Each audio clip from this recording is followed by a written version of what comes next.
ನೆಲದ ಮೇಲಿರುವ ಒಂದು ಬಿಂದು ಕಟ್ಟಡದ ಬುಡದಿಂದ ಅದರ ಎತ್ತರದ √3 ಪಟ್ಟು ದೂರದಲ್ಲಿದೆ. ಆ ಬಿಂದುವನ್ನು ಕಟ್ಟಡದ ಮೇಲ್ಭಾಗಕ್ಕೆ ಸಂಪರ್ಕಿಸುವ ರೇಖೆ ಮತ್ತು ನೆಲದ ನಡುವೆ ಉಂಟಾಗುವ ಕೋನ ಎಷ್ಟು ಅಂತ ಕೇಳ್ಯಾರ. ಇಲ್ಲಿ ನೋಡ್ರಿ, ಇಲ್ಲಿದ್ದ ಒಂದು ಬಿಂದು ಐತಿ. ಈ ಬಿಂದುಲಿದ್ದ ಇದೇನು ಹೈಟ್ ಐತಿಲ್ಲ, ಇದಿಷ್ಟು ಐತಿ. ಇದೇನೈತಿ, ಇದು ಒಂದ್ ಇತ್ತಂದ್ರೆ ಹೈಟ್, ಇದು ದೂರ ಇದ್ದಿದ್ದು √3 ಐತಿ ಅಂತ ಕೊಟ್ರ. ಹಂಗಾದ್ರ ಈ ಆಂಗಲ್ ಏನಾಗತ್ತೆ ಅಂತ ಕೇಳಿರ್ಲಿ, ಟ್ಯಾನ್ ಥೀಟಾ ಆಗತ್ತದ. Tan theta = height divided by base ಆಗತ್ತ. ಹೈಟ್ ಎಷ್ಟೈತಿ, ಇಲ್ಲಿ 1 ಐತಿ. ಬೇಸ್ ಎಷ್ಟೈತಿ, √3 ಐತಿ. ಟ್ಯಾನ್ ಥೀಟಾ ವ್ಯಾಲ್ಯೂ ಎಷ್ಟಾಗತ್ತೆ, 1/√3 ಆದ್ರೆ ಥೀಟಾ ವ್ಯಾಲ್ಯೂ ಏನಾಗುತ್ತೆ ಅಂದ್ರೆ ಇಲ್ಲಿ 30 ಡಿಗ್ರಿ ಆಗಿರ್ತೈತಿ. ಅಂದ್ರೆ ಆಪ್ಷನ್ ಎ ಕರೆಕ್ಟ್ ಆನ್ಸರ್ ಆಗಿರ್ತೈತಿ. ಸಬ್ಸ್ಕ್ರೈಬ್ ಇಲ್ಲ ಸಬ್ಸ್ಕ್ರೈಬ್ ಮಾಡ್ರಿ, ಮತ್ತು ಹಂಗ ಲೈಕ್ ಮಾಡ್ರಿ, ಶೇರ್ ಮಾಡ್ರಿ. ಒಂದು ಶರ್ಟ್ ನ ಬೆಲೆಯನ್ನು ಮೊದಲು 18% ಹೆಚ್ಚಿಸಿ ನಂತರ 18% ಕಡಿಮೆ ಮಾಡಲಾಗುತ್ತಾ. ಅದರ ಬೆಲೆಯಲ್ಲಿ ಒಟ್ಟಾರೆಗೆ ಎಷ್ಟು ಶೇಕಡ ಇಳಿಕೆ ಆಗುತ್ತೆ ಅಂತ ಕೇಳಿದ್ರೆ, ಈ type question percentage of decrease ಏನಾಗಿರ್ತೈತಿ, x² / 100 ಆಗುತ್ತೆ. ಅಂದ್ರೆ 18² / 100 ಅಂದ್ರೆ ಏನಾಗುತ್ತೆ, 324 / 100 ಆಗುತ್ತೆ. ಅಂದ್ರೆ 3.24% ಏನಾಗುತ್ತೆ, ಡಿಕ್ರೀಸ್ ಆಗುತ್ತೆ. ಆಪ್ಷನ್ ಬಿ ಕರೆಕ್ಟ್ ಆನ್ಸರ್ ಆಗುತ್ತೆ. ಸಂಖ್ಯೆ 20% ಅನ್ನು 96ಕ್ಕೆ ಸೇರಿಸಿದರೆ ಫಲಿತಾಂಶ ಅದೇ ಸಂಖ್ಯೆ ಆಗುತ್ತೆ. ಅದೇ ಸಂಖ್ಯೆ 75% ಹೆಚ್ಚು ಅಂತ ಕೇಳ್ಯಾರ. ನೋಡ್ರಿ, ಆ ಸಂಖ್ಯೆ x ಅಂತ ತಗೋತೀನಿ. ಇದ್ರ 20% ಅಂದ್ರೆ ಏನಾಗುತ್ತೆ, 20 / 100 ಪ್ಲಸ್ ಏನ್ ಮಾಡ್ಯಾರ, 96 ಕೂಡಿಸಿದ್ರ ಅದ ಸಂಖ್ಯೆ ಬಂದೈತೆ, ಅಂದ್ರೆ x ಬಂದೈತಿ. ಅಂದ್ರೆ 1/5x ಪ್ಲಸ್ ಎಷ್ಟು, 96 = x ಆಗುತ್ತೆ. 96 = x - 1/5x ಆಗುತ್ತೆ. ಅಂದ್ರೆ ಇದೇನಾಗುತ್ತೆ, LCM 5 ಆಗುತ್ತೆ. ಅಂದ್ರೆ 4x / 5 = 96 ಆಗುತ್ತೆ. 4 4 24 ಆಗುತ್ತೆ. x = ಎಷ್ಟು ಬಂತು, 120 ಬಂತು. ಈ 120 75% ಎಷ್ಟಾಗುತ್ತೆ ಅಂತ ಕೇಳಿದ್ರೆ 75 / 100, 25 3 25 4 4 4 30 ಅಂದ್ರೆ 90 ಆಗುತ್ತೆ. ಅಂದ್ರೆ ಆಪ್ಷನ್ ಡಿ ಕರೆಕ್ಟ್ ಆನ್ಸರ್ ಆಗುತ್ತೆ. ಲೋಹದ ದಂಡವನ್ನು ಎ, ಬಿ ಮತ್ತು ಸಿ ಎಂಬ 3 ಭಾಗಗಳಲ್ಲಿ ವಿಭಜಿಸಲಾಗೈತಿ. ಎ ಮತ್ತು ಬಿ ಭಾಗಗಳ ಉದ್ದಗಳ ಅನುಪಾತ 4:8. ಅಂದ್ರೆ A/B ಎಷ್ಟೈತಿ, ಇಲ್ಲಿ 4:8 ಆಗೈತಿ. ಸಿ ಮತ್ತು ಬಿ ಭಾಗಗಳ ಉದ್ದಗಳ ಅನುಪಾತ 10:18 ಆಗೈತಿ. ಬಿ ಮತ್ತು ಸಿ ಎಷ್ಟೈತಿ, ಇಲ್ಲಿ 18:10 ಆಗೈತಿ. ಎ ಮತ್ತು ಸಿ ಭಾಗಗಳ ಉದ್ದಗಳ ನಡುವಿನ ವ್ಯತ್ಯಾಸ 48 ಸೆಂಟಿಮೀಟರ್ ಆಗಿದ್ರೆ ಲೋಹದ ದಂಡದ ಒಟ್ಟು ಉದ್ದ ಎಷ್ಟು ಅಂತ ಕೇಳಿ. ಇಲ್ಲಿ ನೋಡಿ, ಈ ಸೈಡ್ ನಂಬರ್ಗಳನ್ನ ಬರ್ಕೊಂಡು ಇಲ್ಲಿ ಎಷ್ಟಾಗತ್ತಿದೆ, 2 2 2 4 2 4 2 2 1 2 2 2 ಆಗುತ್ತೆ. ಇಲ್ಲಿ ಎಷ್ಟಾಗತ್ತೆ, ಇದು 2 9 18 2 9 18 2 5 ಆಗುತ್ತೆ. ಇದು 9 9 2 18 5 2 10 ಆಗುತ್ತೆ. ನೋಡ್ರಿ, ಎರಡು ನಡಬರ್ಕಿನ ವ್ಯತ್ಯಾಸ ಕೊಟ್ಟರೆ ಎಷ್ಟು ಕೊಟ್ಟರೆ, ಎ ಮತ್ತು ಸಿ ನಡುವಿನ ವ್ಯತ್ಯಾಸ ಕೊಟ್ಟರೆ ಎಷ್ಟಾಗುತ್ತೆ, 1 1ರ ವ್ಯಾಲ್ಯೂ ಎಷ್ಟು ಕೊಟ್ಟನ, 48 ಕೊಟ್ಟನ. ಇದು ಟೋಟಲ್ ಸಮ್ ಎಷ್ಟಾಗುತ್ತೆ, 37 ಆಗುತ್ತೆ. 37 × 48 ಮಾಡಿದ್ರೆ ಎಷ್ಟಾಗುತ್ತೆ, 1776 ಸೆಂಟಿಮೀಟರ್ ಉದ್ದ ಆಗುತ್ತೆ. ಅಂದ್ರೆ ಆಪ್ಷನ್ ಡಿ ಕರೆಕ್ಟ್ ಆನ್ಸರ್ ಆಗುತ್ತೆ. ಬೆಲೆ ಮೊದಲ 3 ಸತತ ತಿಂಗಳಲ್ಲಿ 20% ಮತ್ತು 30% ಮತ್ತು 20% ಅಷ್ಟು ಕಡಿಮೆ ಆಗುತ್ತೆ. 4ನೇ ತಿಂಗಳಲ್ಲಿ ಅದು 40% ಹೆಚ್ಚಾಗುತ್ತೆ.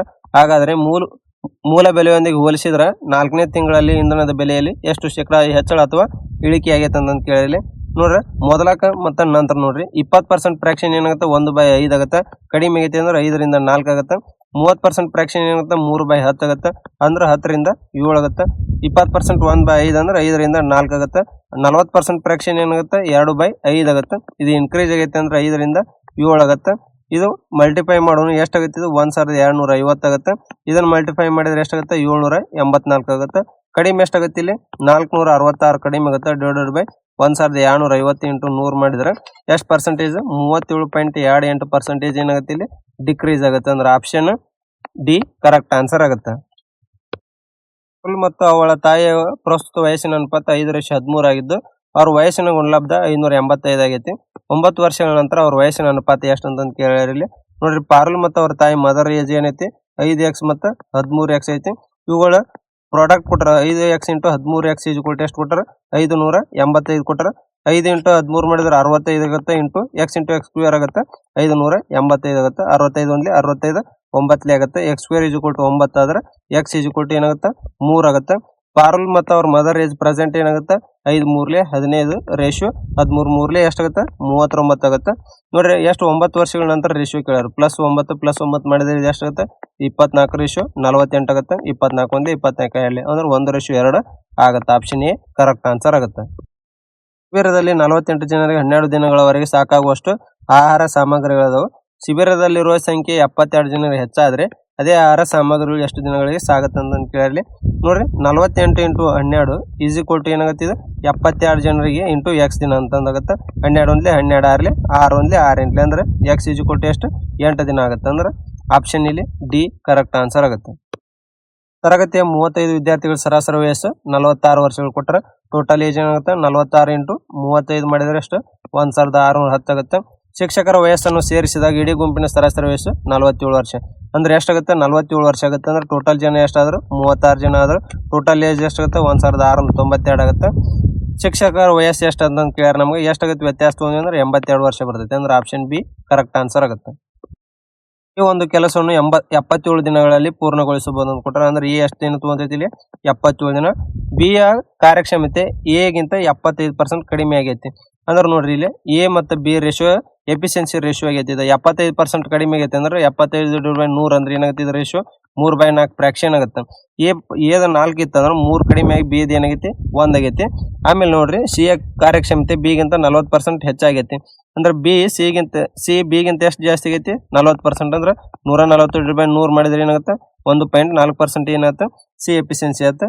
ಬಿ ಮತ್ತು ಸಿ ಒಟ್ಟಿಗೆ 30 ದಿನಗಳ ಕೆಲಸ ಮಾಡ್ಯಾರ. ಬಿ ಪ್ಲಸ್ ಸಿ ಏನ್ ಮಾಡ್ರಿ ಒಟ್ಟಿಗೆ ಎಷ್ಟು ದಿನ ಕೆಲಸ ಮಾಡಿರಲಿ 30 ದಿನ. ಅಂದ್ರೆ ಇವ್ರಿಬ್ಬರದ್ದು ಎಫಿಷಿಯನ್ಸಿ ಕೂಡಿ ಎಷ್ಟಾಗುತ್ತೆ 2.4 ಇಂಟು 30 ಆಗುತ್ತೆ. ಅಂದ್ರೆ ಟೋಟಲ್ ವರ್ಕ್ ಎಷ್ಟು ಮಾಡ್ಯಾರ ಅವರು 72 ವರ್ಕ್ ಮಾಡ್ಯಾರ. ಅಂದ್ರೆ ಟೋಟಲ್ ವರ್ಕ್ ಏನಾಗುತ್ತೆ ಇಲ್ಲಿ ಎಫಿಷಿಯನ್ಸಿ ಇಂಟು ಟೈಮ್ ಇರ್ತೈತಿ. ಎ ಟೈಮ್ ಎಷ್ಟು ಅಂತಾನೆ 77 ಒಂದು ಎಫಿಷಿಯನ್ಸಿ 4 ಐತಿ. ಅಂದ್ರೆ ಟೋಟಲ್ ವರ್ಕ್ 308 ಆಗೈತಿ. ಇಲ್ಲಿ 72 ವರ್ಕ್ ಕಂಪ್ಲೀಟ್ ಆಗೈತಿ. ಇನ್ನು ಉಳಿದ ವರ್ಕ್ ಎಷ್ಟಾಗುತ್ತೆ 308 ಮೈನಸ್ 72 ಮಾಡಿದ್ರೆ 236 ವರ್ಕ್ ಉಳಿದಿರ್ತೈತಿ. ಉಳಿದ ಕೆಲಸ ಎ ಒಬ್ನ ಮಾಡಕ ಎಷ್ಟು ಟೈಮ್ ತಗೊಂತಾನ ಅಂತ ಕೇಳಿರ್ಲಿ. ಅಂದ್ರೆ ಎ ತೆಗೆದುಕೊಳ್ಳೋ ಟೈಮ್ ಏನಾಗುತ್ತೆ 236 / 4 ಮಾಡಿದ್ರೆ 59 ದಿವಸ ಬೇಕಾಗುತ್ತೆ. ಅಂದ್ರೆ ಆಪ್ಷನ್ ಸಿ ಕರೆಕ್ಟ್ ಆನ್ಸರ್ ಆಗುತ್ತೆ. ಸಂಖ್ಯೆಗಳ ಅನುಪಾತ 2:3 ಆಗಿದ್ದು ಅವುಗಳ HCF 6 ಆಗೈತಿ. ಅವುಗಳ LCM ಎಷ್ಟು ಅಂತ ಕೇಳಿದ್ರೆ ರೇಷಿಯೋ ಏನೈತೆ ಆ ಸಂಖ್ಯೆಗಳು ಇದು 2:3 ಐತಿ. ಇವುಗಳದ್ದು HCF ಏನಾಗುತ್ತೆ 1 ಆಗುತ್ತೆ. 1 ವ್ಯಾಲ್ಯೂ ಎಷ್ಟು ಕೊಟ್ಟನ 6 ಕೊಟ್ಟನ. ಆ ಸಂಖ್ಯೆಗಳು ಏನಾಗುತ್ತೆ 12 ಮತ್ತು 18 ಆಗುತ್ತೆ. ಈ 12 ಮತ್ತು 18 LCM ಎಷ್ಟಾಗುತ್ತೆ ಇಲ್ಲಿ 36 ಆಗುತ್ತೆ. ಅಂದ್ರೆ ಆಪ್ಷನ್ ಬಿ ಕರೆಕ್ಟ್ ಆನ್ಸರ್ ಆಗುತ್ತೆ. ಸಬ್ಸ್ಕ್ರೈಬ್ ಇಲ್ಲ ಸಬ್ಸ್ಕ್ರೈಬ್ ಮಾಡ್ರಿ ಮತ್ತು ಹಂಗೆ ಲೈಕ್ ಮಾಡ್ರಿ ಶೇರ್ ಮಾಡ್ರಿ. ಎ ಮತ್ತು ಬಿ ಒಟ್ಟಿಗೆ ಒಂದು ಕೆಲಸನ 4 ದಿನಗಳಲ್ಲಿ ಪೂರ್ಣಗೊಳಿಸಬಹುದು. ಅಂದ್ರೆ ಎ ಮತ್ತು ಬಿ ಸೇರಿ ಎಷ್ಟು ದಿನ ಮಾಡ್ತಾರೆ ಇಲ್ಲಿ 4 ದಿನದ ಮಾಡ್ತಾರೆ. ಬಿ ಒಬ್ಬನೇ ಅದೇ ಕೆಲಸವನ್ನು 8 ದಿನಗಳಲ್ಲಿ ಪೂರ್ಣಗೊಳಿಸಬಹುದು. ಬಿ ಒಬ್ಬನ ಮಾಡಿದ್ರೆ ಎಷ್ಟು ಟೈಮ್ ತಗೊಂತಾನೆ 8 ದಿನ ತಗೊಂತಾನೆ. ಹಾಗಾದ್ರೆ ಎ ಒಬ್ಬನ ಅದರ ದುಪ್ಪಟ್ಟು ಕೆಲಸವನ್ನು ಪೂರ್ಣಗೊಳಿಸಲು ಎಷ್ಟು ದಿನಗಳು ಬೇಕಂತ ಕೇಳಿರಲಿ. ಏನಾಗುತ್ತೆ ಟೋಟಲ್ ವರ್ಕ್ 8 ಆಗುತ್ತೆ. 4 8 ಒಂದೇ ಆತಿ. ಬಿ ಎಫಿಷಿಯನ್ಸಿ 1 ಆದ್ರೆ ಇಲ್ಲಿ ಇಬ್ಬರು ಸೇರಿ 2 ಐತೆ. ಅಂದ್ರೆ ಎ ಎಫಿಷಿಯನ್ಸಿ ಎಷ್ಟು ಬಂತು 2 ಬಂತು. ಅಂದ್ರೆ ಅವ ಎ ತೆಗೆದುಕೊಳ್ಳೋ ಟೈಮ್ ಏನಾಗುತ್ತೆ ಇಲ್ಲಿ ಈ 8 ವರ್ಕ್ನ 2 ಪಟ್ಟು ಅಂತ ಅನ್ಕೋತಾರೆ ಇಂಟು 2/1 ಆಗುತ್ತೆ. ಅಂದ್ರೆ 16 ದಿನ ಆಗುತ್ತೆ. ಅಂದ್ರೆ ಆಪ್ಷನ್ ಇಲ್ಲಿ ಎ ಕರೆಕ್ಟ್ ಆನ್ಸರ್ ಆಗುತ್ತೆ. ಒಂದು ಸಿಲಿಂಡರ್ ಒಟ್ಟು ಮೇಲ್ಮೈ ವಿಸ್ತೀರ್ಣ ಅದರ 2 ವೃತ್ತಾಕಾರ ತಳಗಳ ವಿಸ್ತೀರ್ಣದ 4 ಪಟ್ಟು ಆಗೈತೆ ಅಂತ ಕೊಟ್ಟಾರೆ. ಅಂದ್ರೆ ಟೋಟಲ್ ಸರ್ಫೇಸ್ ಏರಿಯಾ ಸಿಲಿಂಡರ್ದ ಏನಾಗೈತಿ 4 ಪಟ್ಟು ಅದು 2 ವೃತ್ತಾಕಾರಗಳದ್ದು ವಿಸ್ತೀರ್ಣದ ಆಗೈತಿ. ಅಂದ್ರೆ ವೃತ್ತದ ವಿಸ್ತೀರ್ಣ ಆಗೈತಿ. ಆಮೇಲೆ ನೋಡ್ರಿ ಇಲ್ಲಿ ಅದರ ಸಿಲಿಂಡರ್ ಘನಪರಿಮಾಣವು 192 ಪೈ ಘನ ಸೆಂಟಿಮೀಟರ್ ಆಗಿದ್ರೆ ಸಿಲಿಂಡರ್ನ ಎತ್ತರ ಎಷ್ಟು ಅಂತ ಕೇಳಿ ಇಲ್ಲಿ.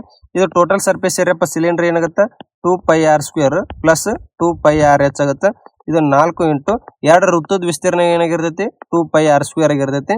ಈ ಟೋಟಲ್ ಏನಾಗ್ತಿದೆ 2πr² plus 2πrh is equal to 8πr² ಆಗುತ್ತೆ. ಈ 8πr² ಒಳಗೆ ಈ 2πr² ಹೋದ್ರೆ ಉಳಿದಿದ್ದು ಏನಾಗುತ್ತೆ 2πrh is equal to 6πr² ಆಗುತ್ತೆ. ಈ ಪೈ ಕ್ಯಾನ್ಸಲ್ ಆಗುತ್ತೆ. 1 6 1 6 ಕ್ಯಾನ್ಸಲ್ ಆದ್ರೆ h ಈಸ್ ಈಕ್ವಲ್ ಟು ಏನಾಗುತ್ತೆ 2 1 2 3 ಅಂದ್ರೆ 3 6 ಬಂತು. ಹೈಟ್ ಈಸ್ ಈಕ್ವಲ್ ಟು 3 6 ಆಗುತ್ತೆ. ಇಲ್ಲಿ ವಾಲ್ಯೂಮ್ ಏನಕ್ಕೆ ಕೊಟ್ಟರೆ ಇಲ್ಲಿ ವಾಲ್ಯೂಮ್ ಫಾರ್ಮುಲಾ ಏನಾಗುತ್ತೆ ಇದ್ರದ್ದು πr² ಆಗುತ್ತೆ. ಈ ವಾಲ್ಯೂಮ್ ಎಷ್ಟು ಕೊಟ್ಟನ 192 ಪೈ ಕೊಟ್ಟನ. ಇಲ್ಲಿ ಪೈ ಇಂಟು r². h ಏನು ಬಂದೈತಿ ಇಲ್ಲಿ 3 6 ಬಂದೈತಿ. ಅಂದ್ರೆ 3 6 ಆಗುತ್ತೆ. ಪೈ ಕ್ಯಾನ್ಸಲ್ ಮಾಡಿಲ್ಲ 192 ಈಸ್ ಈಕ್ವಲ್ ಟು ಎಷ್ಟಾಗುತ್ತೆ 3 r³ ಆಗುತ್ತೆ. 3 1 3 64 ಈಸ್ ಈಕ್ವಲ್ ಟು r³ ಆಗುತ್ತೆ. r ವ್ಯಾಲ್ಯೂ ಎಷ್ಟು ಬರ್ತಿಲ್ಲಿ 4 ಬಂತು. ನಮ್ಗೇನು ಕೇಳ್ಯಾರ ಹೈಟ್ ಕೇಳ್ಯಾರ. ಹೈಟ್ ಏನಾಗುತ್ತೆ 3 6 ಐತಿ. ಅಂದ್ರೆ 3 ಇಂಟು 4 ಮಾಡಿದ್ವಿ ಅಂದ್ರೆ ಎಷ್ಟಾಗುತ್ತೆ 12 ಸೆಂಟಿಮೀಟರ್ ಆಗುತ್ತೆ. ಅಂದ್ರೆ ಆಪ್ಷನ್ ಸಿ ಕರೆಕ್ಟ್ ಆನ್ಸರ್ ಆಗುತ್ತೆ. ಹಸಿರು ಮತ್ತು ಗುಲಾಬಿ ಟೋಕನ್ಗಳನ್ನು ಹೊಂದಿರುವ ಒಂದು ಚೀಲದಲ್ಲಿ ಕೆಂಪು ಮತ್ತು ಹಸಿರು ಟೋಕನ್ಗಳ ಅನುಪಾತ 9:6 ಐತಿ. ಅಂದ್ರೆ ರೆಡ್ ಮತ್ತು ಗ್ರೀನ್ ಟೋಕನ್ ರೇಷಿಯೋ ಎಷ್ಟೈತಿ 9:6 ಆಗೈತಿ. ಗುಲಾಬಿ ಮತ್ತು ಕೆಂಪು ಟೋಕನ್ಗಳ ಅನುಪಾತ 18:16 ಐತಿ. ಅಂದ್ರೆ ಗುಲಾಬಿ ಅಂದ್ರೆ ರೋಸ್ ಮತ್ತು ಗುಲಾಬಿ ಅಂತ ತಗೊಂತೀನಿ. ಇಲ್ಲಿ ಗುಲಾಬಿ ಮತ್ತು ರೆಡ್ ಅಂದ್ರೆ ಎಷ್ಟೈತೆ ರೇಷಿಯೋ ಅದ್ರದ್ದು 18:16 ಕೊಟ್ಟರೆ ಇಲ್ಲಿ ಸೈಡ್ ನಂಬರ್ ಬರೀನಿ. ಇಲ್ಲಿ ಏನಾಗುತ್ತೆ ಇದು 3 3 3 3 2 ಆಯ್ತು. 18 3 ಎಷ್ಟಾಗುತ್ತೆ 54 ಆಗುತ್ತೆ. 16 2 ಎಷ್ಟಾಗುತ್ತೆ 32 ಆಗುತ್ತೆ. ನಮ್ಗೆ ಏನ್ ಕೇಳ್ಯಾರ ಹಸಿರು ಮತ್ತು ಗುಲಾಬಿ. ಅಂದ್ರೆ ಹಸಿರು ಮತ್ತು ಗುಲಾಬಿದ ರೇಷಿಯೋ ಎಷ್ಟು ಬಂತಿಲ್ಲಿ 32:54 ಆಗ್ತದೆ 54 ಆಗುತ್ತೆ. ಇದೆಷ್ಟು 2 16 2 21 16:27 ಆಗುತ್ತೆ. ಅಂದ್ರೆ ಆಪ್ಷನ್ ಡಿ ಕರೆಕ್ಟ್ ಆನ್ಸರ್ ಆಗುತ್ತೆ. ವ್ಯಾಪಾರಿ ರೂಪಾಯಿ 8 ಪ್ರತಿ ಪೆನ್ನಿನ ದರದಲ್ಲಿ 80 ಪೆನ್ನುಗಳನ್ನು ಕರೆಸ್ತಾನ. ಹಂಗಾದ್ರೆ ಒಂದು ಕಾಸ್ಟ್ ಪ್ರೈಸ್ ಎಷ್ಟಾಗತ್ತೆ ಇಲ್ಲಿ 1ಕ್ಕೆ 8 ರೂಪಾಯಿ ಆದ್ರೆ 80ಕ್ಕೆ 8 ಎಷ್ಟು ರೂಪಾಯಿ ಆಗುತ್ತೆ 640 ರೂಪಾಯಿ ಏನಂತ ಒಂದು ಕಾಸ್ಟ್ ಪ್ರೈಸ್ ಆಯ್ತು. ಅವುಗಳಲ್ಲಿ 60 ಪೆನ್ಗಳನ್ನು 12 ರೂಪಾಯಿ ಪ್ರತಿ ಪೆನ್ನಿನ ದರದಲ್ಲಿ ಮಾರ್ತಾನೆ.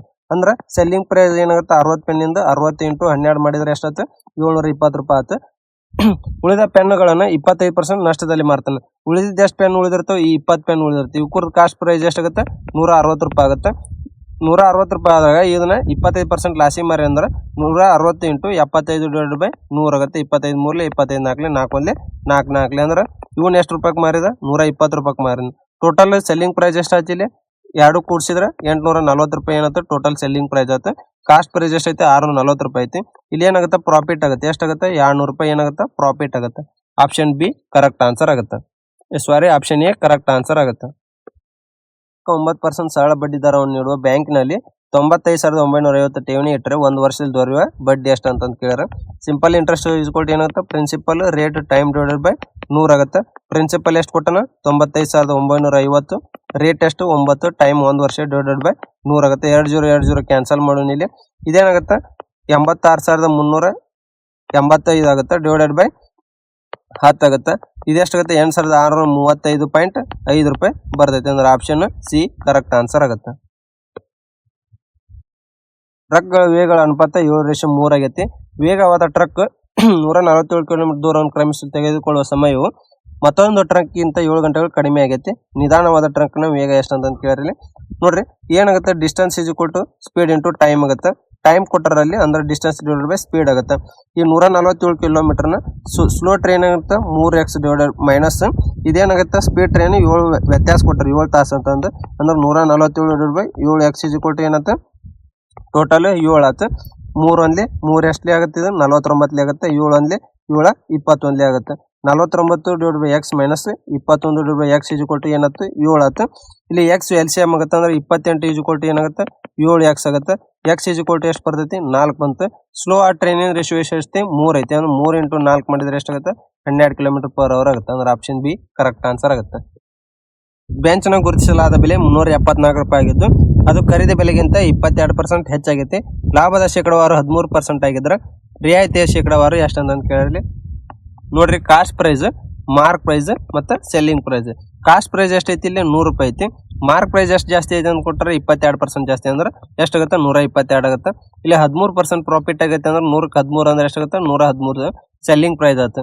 ಇಲ್ಲಿ ಡಿಸ್ಕೌಂಟ್ ಎಷ್ಟಾಗುತ್ತೆ 9 ಆಗುತ್ತೆ. 9 ಡಿವೈಡೆಡ್ ಬೈ 122 ಇಂಟು 100 ಮಾಡಿದ್ರೆ ಎಷ್ಟಾಗುತ್ತೆ 7.38% ಏನಾಗುತ್ತೆ ರಿಯಾಯಿತಿಗಿರುತ್ತೆ. ಆಪ್ಷನ್ ಡಿ ಕರೆಕ್ಟ್ ಆನ್ಸರ್ ಆಗುತ್ತೆ. ರೈಲುಗಳು ಪರಸ್ಪರ ವಿರುದ್ಧ ದಿಕ್ಕಿನಲ್ಲಿ ಅಂದ್ರೆ ವಿರುದ್ಧ ದಿಕ್ಕಿನ ಬರಕತ್ತಾವ ಅಂದ್ರೆ ಸ್ಪೀಡ್ ಏನ್ ಮಾಡ್ಬೇಕಿಲ್ಲ ಕೂಡಿಸ್ಬೇಕು. ಕ್ರಮವಾಗಿ 100 km/h ಮತ್ತೆ 140 km/h ವೇಗದಲ್ಲಿ ಚಲಿಸಾಕತ್ತಾವ. ಒಂದು ರೈಲಿನ ಉದ್ದ 490 ಮೀಟರ್ ಆಗಿದೆ. ಅವು ಪರಸ್ಪರ ದಾಟಲು 22 ಸೆಕೆಂಡ್ ಬೇಕಾಗುತ್ತೆ. ಇನ್ನೊಂದು ರೈಲಿನ ಉದ್ದ ಎಷ್ಟು ಅಂತ ಕೇಳಿರಿ. ಡಿಸ್ಟೆನ್ಸ್ ಈಸ್ ಈಕ್ವಲ್ ಟು ಏನಾಗುತ್ತೆ ಸ್ಪೀಡ್ ಇಂಟು ಟೈಮ್ ಆಗುತ್ತೆ. ಒಂದು ಟ್ರೈನಿನ ಲೆಂತ್ ಎಷ್ಟು ಕೊಟ್ಟರೆ 490 ಮೀಟರ್ ಕೊಟ್ಟರೆ ಇನ್ನೊಂದು ಎಕ್ಸ್ ಅಂತ ತಗೊಂತೀನಿ. ಸ್ಪೀಡ್ ಏನಾಗೈತಿ ಇಲ್ಲಿ ಕೂಡಿಸ್ಬೇಕು 100 ಪ್ಲಸ್ 140 ಇಂಟು ಮೀಟರ್/ಸೆಕೆಂಡ್ ಕನ್ವರ್ಟ್ 5/18 ಮಾಡ್ಬೇಕು ಇಂಟು ಟಿ ಎಷ್ಟು ಕೊಟ್ಟನ ಟೈಮ್ ಕೊಟ್ಟನ ಎಷ್ಟು 22 ಸೆಕೆಂಡ್ ಕೊಟ್ಟನ. 240 ಇಂಟು 5/18 ಇಂಟು 22 ಆಗುತ್ತೆ. 6 3 18 6 4 24 ಆಗುತ್ತೆ. ಟೋಟಲ್ ಏನಾಗುತ್ತೆ ಇದು 490 plus x is equal to ಎಷ್ಟಾಗುತ್ತೆ 4400 ಡಿವೈಡೆಡ್ ಬೈ 3 ಆಗುತ್ತೆ. ಅಂದ್ರೆ ಇದು ಎಷ್ಟಾಗುತ್ತೆ 1466.66 ಆಗುತ್ತೆ. ಇದರ 490 ಹೋದ್ರೆ ಎಕ್ಸ್ ವ್ಯಾಲ್ಯೂ ಎಷ್ಟು ಬರ್ತೈತಿ 976.66 ಮೀಟರ್ ಬರ್ತೈತಿ. ಅಂದ್ರೆ ಆಪ್ಷನ್ ಇಲ್ಲಿ ಡಿ ಕರೆಕ್ಟ್ ಆನ್ಸರ್ ಆಗುತ್ತೆ.